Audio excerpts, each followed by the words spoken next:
Hello friends, welcome to study with pro. आज हम start करेंगे सोम का फर्स्ट चैप्टर, जिसमें रिवाइज करेंगे ब्रीफ में।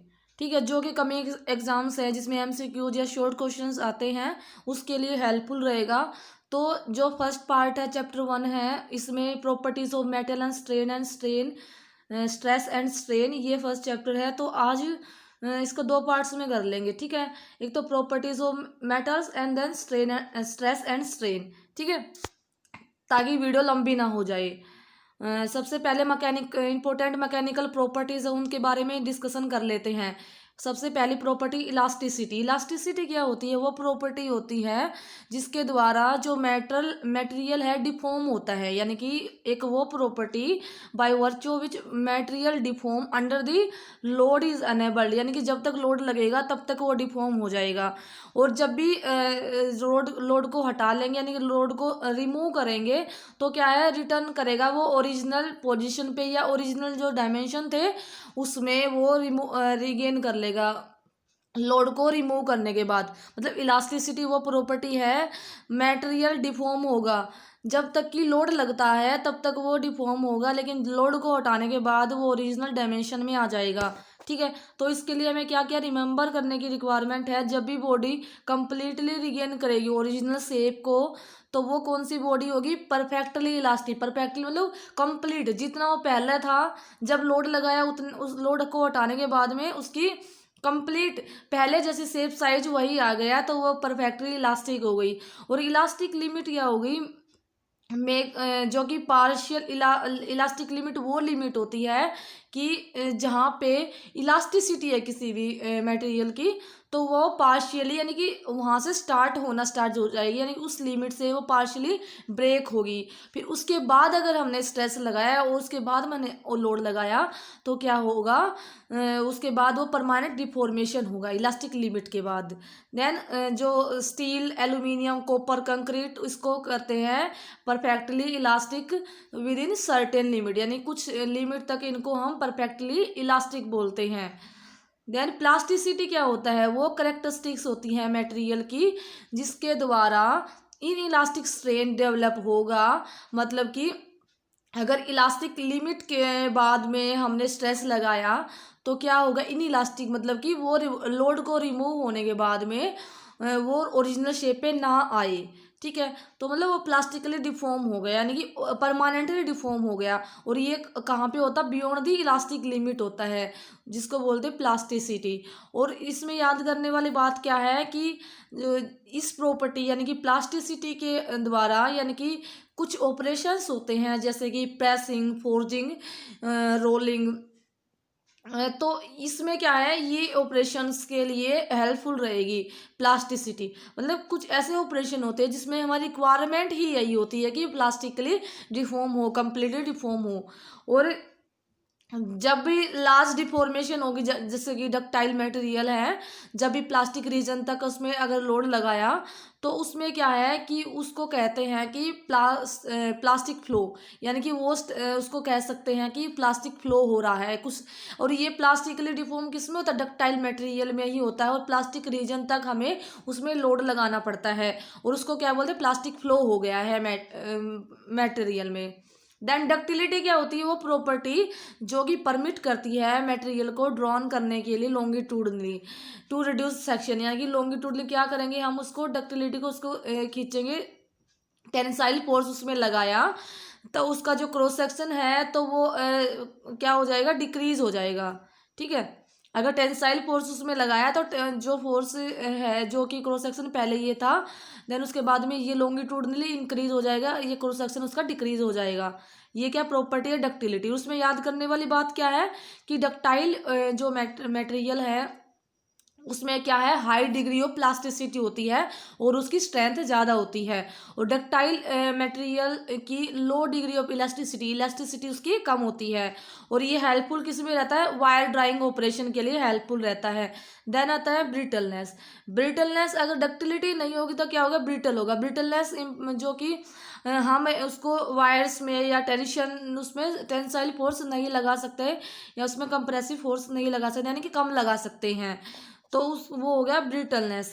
ब्रिटल के लिए हमें क्या क्या है उसमें किस तरह का ब्रिटल अगर मटेरियल है तो उसमें किस तरह का फ्लो होता है, किस तरह का फेलियर होता है। उसमें जो फेलियर होता है उसमें कोई इंडिकेशन नहीं होती है। जो डक्टाइल मटेरियल होता है उसमें जो डिफॉर्मेशन होती है, फेलियर होता है, उसमें इंडिकेशंस मिलती है। पहले उसमें कप एंड कोन स्ट्रक्चर बनता है, देन उसके बाद पता लग जाता है कि हाँ भी ब्रेक होने वाला है। बट जो ब्रिटल मटेरियल होते हैं उसमें विदाउट इंडिकेशन एकदम से ही फेलियर हो जाएगा। ठीक है। देन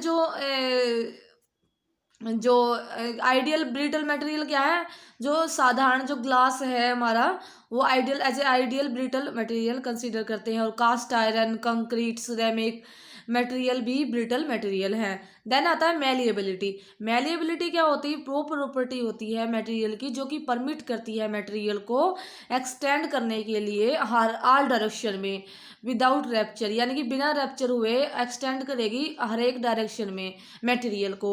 और ये मेलिएबल जो मटेरियल होती है, जो प्रॉपर्टी है कहाँ पे होती है, ये जहाँ पे हाई डिग्री ऑफ प्लास्टिसिटी की रिक्वायरमेंट हो। लेकिन इसका मतलब यह नहीं है कि वो उसको स्ट्रेंथ भी प्रोवाइड करे। ठीक है। देन आता है टफनेस। टफनेस क्या होती है, वो प्रॉपर्टी मटेरियल की जो कि एनेबल करती है उसको उसको कि वो एनर्जी को एब्जॉर्व करे बिना फ्रैक्चर के। जैसे कि ये लोड और जो स्ट्रेन डायग्राम दे रखा है कि यहाँ पे जो हमारी यहाँ पे स्ट्रेस लगाई हमने, इसमें लोड लोड को इंक्रीज किया तो उसमें स्ट्रेन भी इंक्रीज होगी। ठीक है। तो क्या है कि जहाँ तक यानी कि वहाँ जितनी एनर्जी उसको एब्जॉर्व किया बिना रैप्चर के, बिकॉज ये हमारी प्रोपोर्शनल लिमिट है। ये जो स्ट्रेस स्ट्रेन डायग्राम करवाऊंगी तब उसमें करवा दूंगी कंप्लीट। देन ये क्या हमारी प्रोपोर्शनल लिमिट है, प्रोपोर्शनल लिमिट तक उसकी शेप साइज यानी कि बिना रैप्चर के। देन उसके बाद ये जो इलास्टिक लिमिट इलास्टिक लिमिट यानी प्रोपोर्शनल लिमिट, देन उसके बाद upper yield point, then lower yield point, उसके बाद ये प्लास्टिक रीजन आ जाएगा। ठीक है। तो क्या है कि जब भी हम जो टफनेस होती है कि एनर्जी को एब्जॉर्व करेगी बिना रैप्चर के, वो प्रॉपर्टी उसको बोलते हैं टफनेस। और ये कहाँ पे डिजायरेबल होती हैं, जहाँ पे हमें शॉक लोड देना हो या साइक्लिक लोडिंग करनी हो वहाँ पे डिजायरेबल होती है। और ये रिप्रेजेंट करती है कि जो स्ट्रेस स्ट्रेन कर्व है मटेरियल का जहाँ तक रैप्चर तक, यानी कि वहाँ ये इसके जो ये है curve up to the fracture, जब तक कि फ्रैक्चर ना हो जाए ये जो एरिया है इसको, यहाँ तक तो इलास्टिसिटी और ये पूरी क्या है इसकी टफनेस को शो करेगी, इसकी टफनेस किसी मटेरियल की कितनी होगी। और ये क्या है, ये किसके लिए, एमएस के लिए बैंड टेस्ट किया गया है, तो उसके लिए शो किया गया है डायग्राम में। देन हार्डनेस क्या होती है, जो मटेरियल की एबिलिटी जो रजिस्ट करती है इंडेंटेशन या सरफेस एब्रेशन, यानी कि कोई एक मटेरियल है उसमें क्या है जो ऊपर से एब्रेशन हुआ है या इंडेंटेशन कुछ गड्ढे से बन गए हैं, तो कि उसको रोकने के लिए जो प्रॉपर्टी है हार्डनेस, यानी कि जितना हार्ड होगा उसकी वो प्रॉपर्टी उसको कम से कम सरफेस एब्रेशन कम से कम करने देगी और इंडेंटेशन उसमें कम से कम होगा। और इसके लिए क्या है, हार्डनेस चेक करने के लिए हम ब्रिनल हार्डनेस टेस्ट, यानी कि कौन सा टेस्ट यूज करते हैं, ब्रिनल हार्डनेस टेस्ट, जो कि हार्डनेस को चेक करता है। और एक ब्रिनल हार्डनेस नंबर है, इसको देखो डायरेक्ट यहाँ से क्वेश्चन बन जाएगा किस टेस्ट के द्वारा हम हार्डनेस टेस्ट करते हैं। देन उसके बाद पूछ लेगा कि हार्डनेस ब्रिनल हार्डनेस नंबर क्या होता है, डायरेक्टली फॉर्मूला पूछ लेगा क्वेश्चंस में। ठीक है। तो ये क्या है कि जो हमने स्टैंडर्ड लोड लगाया, लोड डिवाइडेड बाय एरिया, और एरिया इंटू डी जो कि डायमीटर स्टील बॉल का, देन डायमीटर इंडेंट, तो इसका D minus under the root D square minus small D square. तो इस तरह से ये फॉर्मूला ब्रिनल हार्डनेस नंबर का। देन आती है स्ट्रेंथ। स्ट्रेंथ क्या होती है, ये प्रॉपर्टी के द्वारा जो भी मटेरियल है वो रजिस्ट करेगा फ्रैक्चर को, यानी कि अगर किसी बॉडी पे हमने लोड लगाया है, और स्ट्रेंथ क्या बताती है कि लोड लगाने के बाद उसमें फ्रैक्चर को रजिस्ट करने की क्या कितनी क्षमता है, उसकी क्या एबिलिटी है उसकी। तो ये प्रॉपर्टी जो स्ट्रेंथ प्रॉपर्टी है ये हम डिज़ाइन पॉइंट ऑफ व्यू से इम्पोर्टेंट प्रॉपर्टी है, क्योंकि डिज़ाइन में हम स्ट्रेंथ को ही क्राइटेरिया मान करके डिज़ाइन करते हैं। और जो लोड जो कि रिक्वायरमेंट होती है फ्रैक्चर करने के लिए, उस डिवाइडेड बाय एरिया है जो जिस टेस्ट स्पेसिमेन पे हो रहा है, उसको क्या बोलते हैं, अल्टीमेट स्ट्रेंथ, यानी कि जितना फ्रैक्चर के लिए लोड लगा, मान लो पी लोड लगा फ्रैक्चर के लिए, डिवाइडेड बाय एरिया जो जिस स्पेसिमेन पे टेस्ट हो रहा है, और कहाँ तक का उसको क्या बोलते हैं, अल्टीमेट स्ट्रेंथ। ठीक है। देन आता है स्ट्रेस एंड स्ट्रेन। स्ट्रेस क्या होती है, resistance offer by the body to deformation, यानी कि मान लो कोई एक बॉडी है, यहाँ पे दिखा देते, ये क्या है, कोई हमारा बार है, उस पर हमने टेंसाइल फोर्स लगाया, टेंसाइल फोर्स लगाने के बाद पी फोर्स लगाया, तो उसमें कुछ ये था इनिशियली, तो उसमें फोर्स लगाने के बाद क्या हुआ, उसकी डेल एल से उसकी लेंथ इंक्रीज होगी क्योंकि टेंसाइल लोड था। तो कुछ बॉडी की भी तो क्षमता होगी कि वो कितना लोड उसको रेजिस्ट करेगी। ठीक है, कुछ तो होगी ना, उसके बाद ही डिफॉर्मेशन स्टार्ट होगा। ठीक है, तो कितना वो रेजिस्टेंस ऑफर करेगी बॉडी अगेंस्ट द डिफॉर्मेशन, वो क्या होती है, स्ट्रेन, स्ट्रेस। ठीक है, और स्ट्रेस में भी दो टाइप की स्ट्रेस होती हैं, एक एक्चुअल और एक नॉमिनल स्ट्रेस या इंजीनियरिंग, नॉमिनल स्ट्रेस या इंजीनियरिंग स्ट्रेस। इसमें डिफरेंस क्या होता है, जो हमारा स्ट्रेस क्या होती है, रेजिस्टेंस पर यूनिट एरिया या लोड पर यूनिट एरिया। तो क्या है, जो हमारा लोड लगा हुआ था, पी लोड लगा हुआ था, और जो नॉमिनल या इंजीनियरिंग स्ट्रेस निकालेंगे तो उसमें ओरिजिनल एरिया आएगा। एग्जाम्पल के लिए देखो, ये जो हमारा स्पेसिमेन इनिशियली था, तो यहाँ की हमने नॉमिनल स्ट्रेस निकालनी है या इंजीनियरिंग स्ट्रेस निकालनी है, तो कितना उसमें लोड लगा पी, और ओरिजिनली क्या एरिया था। ठीक है, ये एरिया क्या हो जाएगा, ये ओरिजिनली क्या एरिया था इसका। देन एक्चुअल या ट्रू स्ट्रेस क्या होती है, load divided bye changed area. पहले इसका ये एरिया था, देन उसके बाद इसका एरिया काउंट होगा ये वाले पार्ट का। ठीक है, और कौन सा एरिया लेते हैं, क्रॉस सेक्शनल एरिया लेते हैं। इसका क्या है, डायमीटर डी था, तो इसमें कुछ अमाउंट से डी चेंज हो जाएगा इसका। ठीक है, देन उसके बाद स्ट्रेन आता है। स्ट्रेन क्या होती है, अगर हमने अगर उसमें लोड लगाया है तो डिफॉर्मेशन होगा। तो क्या है, डिफॉर्मेशन कितना हुआ, यानी कि कितना उसमें डिफॉर्मेशन हुआ और कितना पहले था, यानी कि टोटल लेंथ क्या थी। अगर हमें टेंसाइल के केस में करना है स्ट्रेन, यानी कि अगर जनरल डेफिनेशन देखें तो change in dimension divided by original dimension, कितना चेंज हुआ डिवाइडेड बाय ओरिजिनल डायमेंशन। और अगर हमारा टेंसाइल स्ट्रेस है तो क्या है, टेंसाइल स्ट्रेन आएगी, तो उसमें हमारा इंक्रीज कितना हुआ लेंथ, यानी कि डेल्टा एल से, और ओरिजिनली एल था। ठीक है, और ये आ जाएगा। और ये स्ट्रेन क्या है, हमारी यूनिट लेस क्वांटिटी है, और स्ट्रेस क्या है हमारी, देखो लोड क्या है न्यूटन में, देन एरिया क्या है, mm square, newton per mm square. और ये स्ट्रेन क्या है, डायमेंशन लेस क्वांटिटी है। Then engineering curve for mild steel for tension test under static loading, यानी कि इंजीनियरिंग कर्व क्या है, माइल्ड स्टील है जो एमएस है, उसमें हमने स्टैटिक कंडीशन में लोड लिया, उसको टेंशन किया, तो उसमें क्या से चेंज आया, क्या क्या चेंज आया उसमें, तो उसका है कर्व आया, किस तरह से उसमें स्ट्रेस लगाया, कैसे लोड लगाया, और क्या क्या उसमें चेंज आया, तो वो है।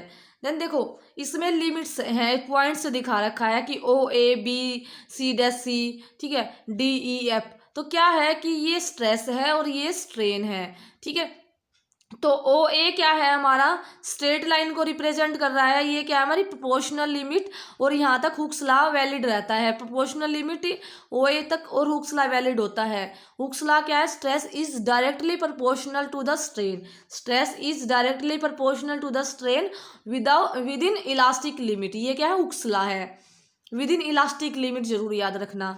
देन उसके बाद जो ओ बी है, ये ओ से लेकर बी तक क्या है, इलास्टिक रीजन है, ये हमारा, ये प्रोपोर्शनल लिमिट ओ ए, और ओ से बी ये क्या है, इलास्टिक रीजन है ये। देन इलास्टो प्लास्टो रीजन, यानी कि इलास्टो और प्लास्टिक रीजन क्या है, ये हमारा सी से लेके डी तक, बी, ये जो बी से लेकर सी तक, ये जो रीजन है ना तो इलास्टिक है परफेक्ट ना प्लास्टिक है। देन उसके बाद सी से डी तक जो जाएगा ना पोर्शन, ये जो बी से सी तक, ये हमारा ना तो इलास्टिक है ना ये प्लास्टिक है। देन जो सी से डी तक जो जाएगा ना ये परफेक्टली प्लास्टिक है, और बी से नीचे क्या है, परफेक्टली इलास्टिक। देन सी से, सी के बाद में ये डी तक जाएगा परफेक्टली प्लास्टिक है। और डी और ई यहाँ से क्या है, स्ट्रेन हार्डनिंग स्टार्ट हो जाएगी, यहाँ से स्ट्रेन हार्डनिंग स्टार्ट हो जाएगी यहाँ से, ये क्या स्ट्रेन हार्डनिंग। और ई एफ के बाद में यहाँ से नेकिंग स्टार्ट होगी, नेकिंग स्टार्ट होगी, देन उसके बाद वो फ्रैक्चर पॉइंट, यानी कि F is the fracture point. A क्या है, लिमिट ऑफ प्रोपोर्शनैलिटी, ए क्या है, limit of proportionality, B elastic limit है, और जो सी डैश है अपर यील्ड पॉइंट, सी क्या है लोअर यील्ड पॉइंट, डी क्या है स्ट्रेन हार्डनिंग स्टार्ट जहाँ से होगी, डी पॉइंट से स्ट्रेन हार्डनिंग स्टार्ट होगी। और जो अल्टीमेट स्ट्रेंथ ई से रिप्रेजेंट करेंगे अल्टीमेट स्ट्रेंथ। देन एफ क्या है फ्रैक्चर पॉइंट, यहाँ से अल्टीमेट स्ट्रेंथ, और ये क्या है फ्रैक्चर पॉइंट, यहाँ से स्ट्रेन हार्डनिंग स्टार्ट होगी। सी डी हमारा क्या है प्लास्टिक रीजन, और यहाँ से बी से नीचे इलास्टिक रीजन, और बी और सी यानी कि जो कर्व है, ये ऊपर वाला जो कैप सी बनी हुई, ये है elasto reason, plastic reason.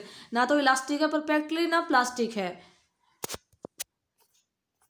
Then आता है लिमिट ऑफ प्रोपोर्शनलिटी क्या होती है, यानी कि it is the stress at which stress strain curve ceases to be straight line, जहाँ पे स्ट्रेट लाइंस को वो बनना बंद हो जाता है, सीज कर देता है, रुक जाता है, तो वहाँ क्या है लिमिट, वहाँ तक क्या है लिमिट ऑफ प्रोपोर्शनलिटी, वहाँ तक क्या है जितना स्ट्रेस लगाएंगे उतना ही उसमें स्ट्रेन डेवलप होगा। और उक्सला क्या है कहाँ तक वैलिड होता है, up to the proportional limit तक ये वैलिड होता है। इलास्टिक लिमिट क्या है, प्रोपोर्शनल लिमिट तक ही वैलिड होता है ये, ठीक है, ना कि इलास्टिक लिमिट तक। ये क्या है इलास्टिक लिमिट क्या है, it is the point in a stress strain curve up to which material remain elastic, इसमें इलास्टिक लिमिट क्या है वहां तक इलास्टिक रहेगा। और up to point where there is no permanent deformation after removal of the load, यानी कि permanent deformation नहीं होगा जब हम लोड को हटा देंगे। प्लास्टिक रीजन क्या है कि वो रीजन स्ट्रेस स्ट्रेन कर्व में जो कि बिटवीन द इलास्टिक लिमिट और रैप्चर के बीच में जो होता है वो क्या है प्लास्टिक रेंज है। यील्ड पॉइंट क्या है, yield point is beyond the elastic limit के बाद पे पॉइंट आता है किसी भी जो स्पेसिमेन में, जो कि अंडर जो हो जाएगा appreciate increase in length without the increase in the load, यानी कि उसमें यील्ड क्या है लोड को इंक्रीज नहीं किया, बट उसमें क्या है लेंथ में इंक्रीज हो जाएगा, उसकी लेंथ इंक्रीज हो जाएगी, लेकिन उसमें लोड को इंक्रीज नहीं किया। रैप्चर स्ट्रेंथ क्या होती है, it is the stress corresponding to the failure point F of the stress strain curve. Then proof stress क्या होती है, it is the stress necessary to cause the permanent extension equal to the defined percentage of the gauge length, यानी कि proof stress क्या होती है, जो necessary stress जो कि परमानेंट डिफॉर्मेशन या एक्सटेंशन करेगी, और वो किसके इक्वल होती है defined percentage of the gauge length. जो स्लोप है ओ ए, यानी कि ओ से ए पॉइंट का जो स्लोप है वो ये वाला जो स्लोप है ओ से ए पॉइंट तक का प्रोपोर्शनल लिमिट तक का वो हमारे को क्या देगा, एक मॉडुलस ऑफ इलास्टिसिटी या यंग्स मॉडुलस देगा, क्योंकि यहाँ तक ही वैलिड होता है हमारा हुक्स लॉ, ठीक है, प्रोपोर्शनल लिमिट तक, या इलास्टिक लिमिट भी बोल देते हैं इसको। क्या है कि stress is directly proportional to the strain, जब इक्वल डायरेक्टली का साइन हटाएंगे तो एक आएगा कांस्टेंट, वो क्या है ई है, और ई क्या है यंग्स मॉडुलस ऑफ इलास्टिसिटी। और ये क्या बताता है, ये बताता है कि कितनी इंटेंसिटी है इन स्ट्रेस की, जो कि हमारे को यूनिट स्ट्रेन यानी कि एक यूनिट स्ट्रेन देगी कि उसकी जो स्ट्रेस की क्या इंटेंसिटी है। और प्लास्टिक स्ट्रेन जो कि 10 से 15 टाइम्स होती है इलास्टिक स्ट्रेन के। और फ्रैक्चर डिपेंड्स करता है कार्बन की परसेंटेज कितनी है स्टील के अंदर, जब कार्बन परसेंटेज इंक्रीज हो जाती है देन फ्रैक्चर स्ट्रेन कम हो जाती है और यील्ड स्ट्रेस इंक्रीज हो जाती है। देन आता है types of tension failure in a metal. जब टेंशन लगाएंगे, टेंसाइल फोर्स लगाएंगे तो डिपेंड करता है कि किस टाइप का मटेरियल है, तो उसमें किस तरह का फेलियर होता है। जैसे डक्टाइल मटेरियल है तो उसमें शियर फेलियर होता है। जैसे ये हमारा डक्टाइल मटेरियल था तो टेंसाइल लोड लगाया तो शियर फेलियर होगा, यानी कि फेलियर प्लेन कहाँ से स्टार्ट होगा, 45 एंगल डिग्री से स्टार्ट होगा, ठीक है। और कैसा देगा, कप और कौन स्ट्रक्चर प्रोवाइड करेगा, कप और कौन स्ट्रक्चर प्रोवाइड करेगा, ये इंपॉर्टेंट पॉइंट्स है, ये पूछ लिए जाते हैं क्वेश्चंस में। अगर हमारा ब्रिटल मटेरियल है उसमें टेंसाइल लोड लगाया हमने, तो वो जो प्लेन, किस प्लेन से वो फेलियर स्टार्ट होगा, 90 डिग्री पे स्टार्ट होगा। वो 45 से हो रहा था, ये 90 से होगा। और जो प्रिंसिपल स्ट्रेस की वजह से फेलियर होगा इसमें, ठीक है। और उसमें किसकी वजह से, शियर फेलियर की वजह से हो रहा था। देन उसके बाद आता type of failure in compression. अगर कंप्रेशन दे रखा डक्टाइल मटेरियल, तब उसमें किस तरह से, वो टेंसाइल के केस में था, कंप्रेशन के केस में अगर डक्टाइल मटेरियल है तो उसमें किस प्लेन से होगा, फेलियर प्लेन होगा 90 डिग्री पे। देन जो ब्रिटल मटेरियल है उसमें 45 डिग्री पे होगा ब्रिटल मटेरियल में।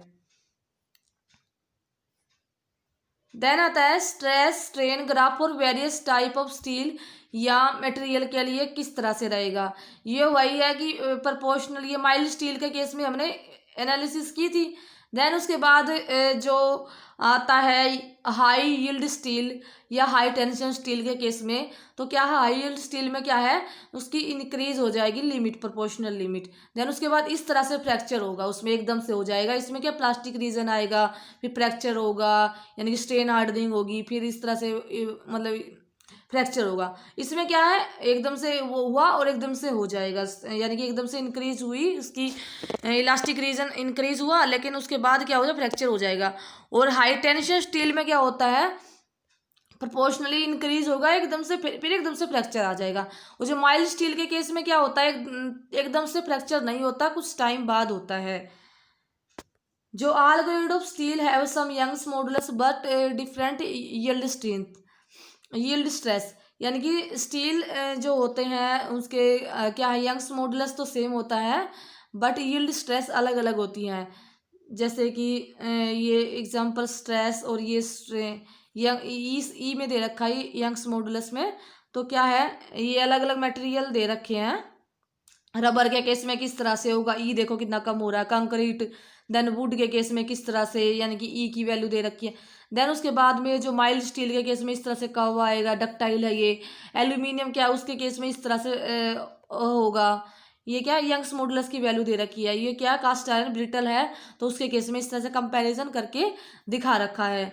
देन डक्टाइल मटेरियल जब होगा, जब उसमें स्ट्रेन, इफ डक्टाइल मटेरियल है, इफ स्ट्रेन या plastic region is greater than 5%, यानी कि डक्टाइल मटेरियल कब बोलेंगे उसको, कि जब पोस्ट प्लास्टिक स्ट्रेन, यानी कि प्लास्टिक के बाद जो स्ट्रेन है, यानी कि प्लास्टिक आने के बाद उसमें कितना स्ट्रेन हुआ, वो 5% से ज़्यादा है, तो वो क्या होगा, डक्टाइल होगा हमारा।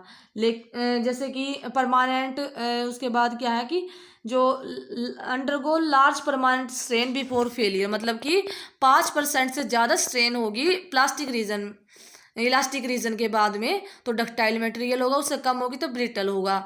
और इसमें क्या है, लार्ज परमानेंट स्ट्रेन होती है फेलियर से पहले, और लार्ज एरिया में रिडक्शन होता है रैप्चर से पहले। और एग्जांपल्स क्या है, lead, mild steel and copper. Then आता है ब्रिटल। ब्रिटल में क्या है, if strain, post elastic strain जो है वो कितनी है, 5% से कम है, उसको ब्रिटल बोल देते हैं। और फेल होते हैं only little elongation after the proportional limit, को एक्सटेंड करने के बाद में थोड़ा सा ही इलोंगेशन होता है, वो फेल हो जाते हैं। इसमें एरिया बहुत कम डिक्रीज होता है फ्रैक्चर से पहले। एग्जाम्पल क्या है, ब्रोंज, रबर, ग्लास। देन ये अलग अलग मटेरियल का बिहेवियर है। लीनर इलास्टिक बिहेवियर होगा, तो वो इस तरह से लीनियरली और इलास्टिकली, इलास्टिक और प्लास्टिक, इलास्टोप्लास्टिक में इस तरह से बिहेव शो करेगा। पूरा कंप्लीट प्लास्टिक है तो इस तरह से बिहेव, ये क्या है, स्ट्रेस और स्ट्रेन के बीच में रिलेशनशिप है। कई बार क्वेश्चन यहाँ से ही पूछ लिए जाते हैं। Then elastoplastic with strain hardening में इस तरह से शो करेगा, यानी कि यह प्रोपोर्शनल। देन उसके बाद इलास्टोप्लास्टिक विद स्ट्रेन हार्डनिंग, ये माइल्ड स्टील के केस में माइल्ड स्टील क्या है, ज़्यादा इलास्टिक है as compare to the rubber. और हुक्स लॉ हमने किया था कि material behave elastically and exhibit linear relationship between stress and strain is called linearly elastic. In stress क्या है कि in this stress is directly proportional to the strain, ठीक है। तो ये क्या हुक्स लॉ, यानी कि with in the elastic limit जो कि लीनियरली रिलेशनशिप शो करता है, यानी कि प्रोपोर्शनल लिमिट तक, वहाँ तक ये वैलिड होता है प्रोपोर्शनल लिमिट तक। और जब stress is directly proportional to the strain, तब वो वहीं पे लगता है सिर्फ ये। और क्या है, ये क्या है स्ट्रेस, ये क्या है ये ई क्या है, यंग्स मॉडुलस ऑफ इलास्टिसिटी, और ये क्या स्ट्रेन। और अगर सिग्मा स्ट्रेस है, लोड हमने पी अप्लाई करा है, डेल्टा चेंज इन लेंथ है, L is the original length, E is the Young's modulus of elasticity. Then कुछ केस हैं, क्राइटेरिया हैं, कुछ ई है स्टील की हाफ हो जाती, कास्ट आयरन की अगर ई है, ये क्या है मॉडुलस ऑफ इलास्टिसिटी, वो होता है हाफ स्टील के जो आधा होता है। और एल्यूमिनियम का है, अगर स्टील के कंपैरिजन में करेंगे तो 1/3 ऑफ द स्टील होता है, ये क्या Young's modulus. Then axial elongation है, प्रिज्मेटिक बार में एक्सटर्नल लोड लगाया तो देखो हमने ये जो फॉर्मूला निकाला है ये किस तरह से निकाला है। अगर ये क्या हमारा बार है, इस तरह से ये प्रिज्मेटिक बार है, इसमें लोड लगाया, इसकी लेंथ एल है, तो जो इलोंगेशन कितना आएगा P L divided by A E.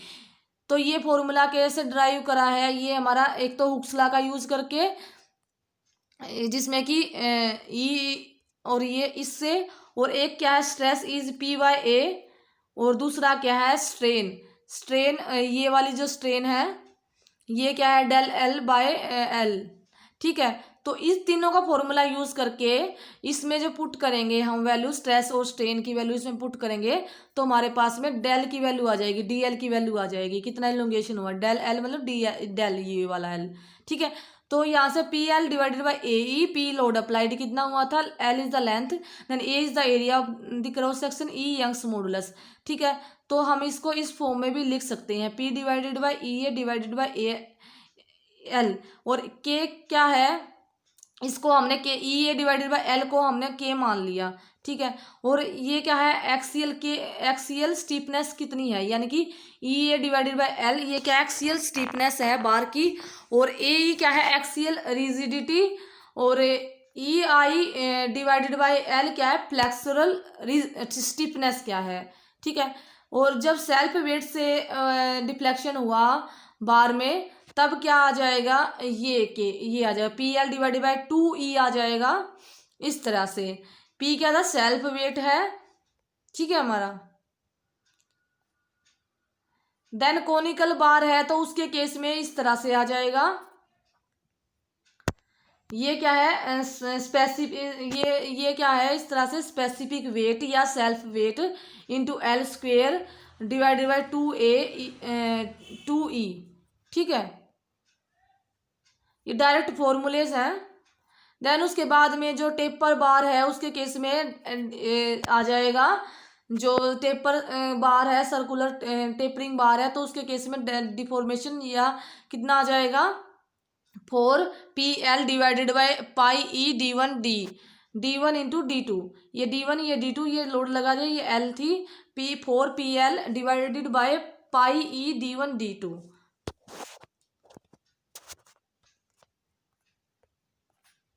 Then rectangular tapering bar है तो उसके केस में ये आ जाएगा डेल जो चेंज डिफॉर्मेशन क्या हुआ PL log E B2 divided by B1 E T B2 minus B1, ठीक है। ये थिकनेस है T, लोड अप्लाइड कितना P, यंग्स मॉडुलस है E, और B क्या है ये वाली विड्थ और ये वाली विड्थ, B1 स्मॉल है B2 लार्ज है।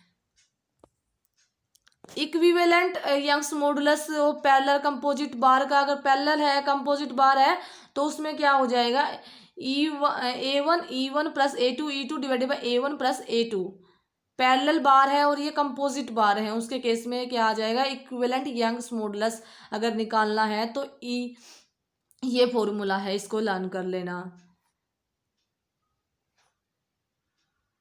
Elastic constant are those factor which determine the deformation produced by a given stress system acting on a material.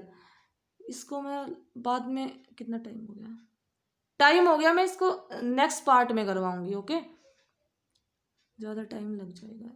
अगर आपको लेक्चर पसंद आया तो लाइक शेयर एंड सब्सक्राइब जरूर करना, और कमेंट में अपने फीडबैक जरूर देना। Thank you, have a nice day. मिलते हैं नेक्स्ट पार्ट में।